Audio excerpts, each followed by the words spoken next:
Hi everyone, it's me Anjali Verma, your educator. और आज के इस वीडियो में हम बात करने वाले हैं इंग्लिश पेपर को लेके कि कैसे आपको इंग्लिश सब्जेक्ट की प्रिपरेशन करनी है फॉर 2024 बोर्ड्स।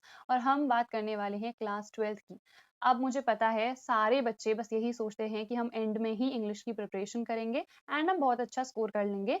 बट अभी से ना आपको प्रिपरेशन करनी स्टार्ट कर देनी है। ये नहीं कि बस एग्जाम के पहले ही आप पढ़ोगे, अभी से आपको अच्छे से प्रिपरेशन करनी है अगर आपको फुल स्कोर करना है तो क्या क्या चीजें करनी है वो मैं आपको बताने वाली हूँ। सबसे पहले तो सैम्पल पेपर को एक बार अच्छे से एनालाइज कर लेना, क्योंकि जैसे आपने 10th में बोर्ड दिया होगा वहां पे जो पेपर पैटर्न था वो थोड़ा सा यहाँ पे डिफरेंट होगा, है ना। तो एक बार सैम्पल पेपर को अच्छे से आप लोग एनालाइज कर लेना। मैं खुद आपको बता देती हूँ कि सैम्पल पेपर में क्या क्या सेक्शंस हैं, किस किस टाइप के क्वेश्चंस पूछे जाएंगे। तो सबसे पहला है हमारे पास सेक्शन ए, जो कि है रीडिंग का। ठीक है, अब यहाँ पे रीडिंग सेक्शन में आपको पता है यहाँ पे अनसीन पैसेजेस आपको दिए जाते हैं, उसके बेसिस पे आपको क्वेश्चंस के आंसर करने होते हैं। तो यहाँ पे 2 पैसेज आएंगे। ठीक है, टोटल ये सेक्शन ए है 22 नंबर का, जहाँ पे एक पैसेज होगा 12 मार्क्स का और दूसरा पैसेज होगा 10 मार्क्स का। यहाँ पे जो क्वेश्चंस पूछे जाएंगे ना अनसीन पैसेज के बेसिस पे, वो एमसीक्यू फॉर्मेट में भी हो सकते हैं और शॉर्ट आंसर के फॉर्मेट में भी हो सकते हैं। तो आपको बहुत अच्छे से प्रिपरेशन करनी है। आप 5 से 6 अनसीन पैसेजेस ले लो, उसको रीड करो, क्वेश्चंस को आंसर करने का ट्राई करो। आप ये अगर 5 से 6 पैसेज के साथ कर लोगे ना, तो आपकी जो कमांड है वो बहुत ज्यादा हो जाएगी अच्छे तरीके से इन पैसेजेस में। ठीक है, तो आपको सेक्शन ए के लिए सैम्पल पेपर्स को प्रैक्टिस करना है ज्यादा से ज्यादा।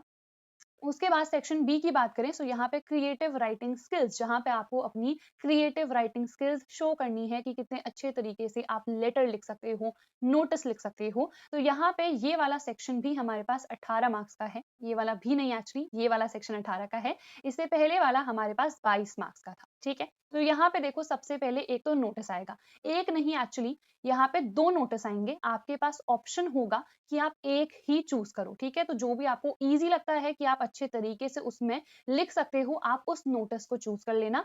ये आएगा 4 नंबर का, मैक्सिमम यहाँ पे हम 50 वर्ड्स तक का ही लिखते हैं। उसके बाद हमारे पास है इनविटेशन, ये भी 4 नंबर का है। यहाँ पे भी हम 50 मार्क्स तक का ही, सॉरी 50 मार्क्स नहीं, 50 वर्ड्स तक का ही लिखते हैं। यहाँ पे भी अगेन आपको चॉइस मिलती है, 2 इनविटेशन गिवन होंगे, दोनों में से किसी भी एक को आप चूज कर सकते हो। ठीक है, उसके बाद आता है job application and letter to the editor. इन दोनों में आपको चॉइस मिलती है, या तो आप जॉब एप्लीकेशन वाला लेटर लिखो या फिर आप लेटर टू द एडिटर लिखो। यहाँ पे बायोडेटा भी बनाना होता है। तो जो भी आपको इन दोनों में से इजी लगता है, आसान लगता है, जिसमें कम टाइम में आप अच्छे से लिख भी सकते हो और फुल मार्क्स भी मिल सकते हैं, आप इन दोनों में से उसको चूज कर सकते हो। ये आएगा 5 मार्क्स का। उसके बाद आर्टिकल एंड रिपोर्ट, यहाँ पे भी अगेन चॉइस है, इन दोनों में से एक आप चूज कर सकते हो, या तो अच्छे से आर्टिकल लिखो या फिर रिपोर्ट लिखो। ये भी 5 मार्क्स का होता है। तो यहाँ पे हमारा एंड होता है सेक्शन बी। ठीक है, उसके बाद सेक्शन सी लिटरेचर का पोर्शन है, यहाँ पे से 40 मार्क्स के क्वेश्चंस आएंगे। इसके लिए आपको कैसे प्रिपेयर करना है वो अभी मैं आपको बताऊंगी। बट जैसे कि मैंने आपको बताया है, जो पहले के हमारे पास 2 सेक्शंस हैं, ठीक है, ये वाला सेक्शन ए और ये वाला सेक्शन बी, इन दोनों के लिए सैंपल पेपर को प्रैक्टिस करना बहुत बहुत ज्यादा इंपॉर्टेंट है, क्योंकि ये चीजें आपको सैंपल पेपर्स में मिल जाएंगी। और अगर आप अच्छे से प्रिपरेशन करोगे ना, तो आपको अल्टीमेटली बोर्ड एग्जाम में डिफिकल्टी नहीं होगी। तो जो सेक्शन ए है और सेक्शन बी है, मेनली इन दोनों के लिए आपको सैंपल पेपर्स को जरूर से जरूर प्रैक्टिस करना है। कौन से सैंपल पेपर्स की बुक को हम प्रेफर करें, बहुत सारे बच्चे यही पूछते हैं, तो मैं बता देती हूँ। ओसवाल गुरुकुल की ये वाली बुक है, इसको आप अपने लिए परचेस कर सकते हो 100%। क्यों मैं ऐसे कह रही हूँ, क्योंकि देखो यहाँ पे जैसे ये पीसीएम स्ट्रीम के लिए है, ये वाली पीसीबी स्ट्रीम के लिए है, तो इसमें आपको ना सारे सब्जेक्ट्स मिल जाएंगे। आपको सिर्फ एक सब्जेक्ट के सैंपल पेपर नहीं मिलेंगे, सारे सब्जेक्ट्स के मिल जाएंगे। और इसका प्राइस काफी कम है, इसमें भी आपको फर्दर डिस्काउंट मिल जाता है अगर आप Amazon से परचेस करोगे तो, जिसकी लिंक मैंने आपको डिस्क्रिप्शन में प्रोवाइड कर रखी है। तो देखो यहाँ पे सारे सब्जेक्ट्स के सैंपल पेपर्स हैं। इंग्लिश है, टोटल 7 यहाँ पे सैंपल पेपर्स हैं। फिजिकल एजुकेशन भी है, कंप्यूटर साइंस भी है, पीसीएम की बुक है, तो यहाँ पे फिजिक्स, केमिस्ट्री एंड मैथ्स, तीनों के ही सैंपल पेपर्स भी मिल जाएंगे। हर सब्जेक्ट का यहाँ पे ब्लूप्रिंट भी हमको गिवन है। इसके अलावा जो भी सीबीएसई ने रिलीज कर रखा था क्वेश्चन पेपर, जो सैंपल क्वेश्चन पेपर था, उसका प्रॉपर सोल्यूशन यहाँ पे मेंशन्ड है। इसके अलावा कुछ हमारे पास सॉल्व पेपर्स हैं, कुछ यहाँ पे अनसॉल्व है। जो भी अनसॉल्व पेपर है, यहाँ पे क्यूआर कोड एक मेंशन्ड है।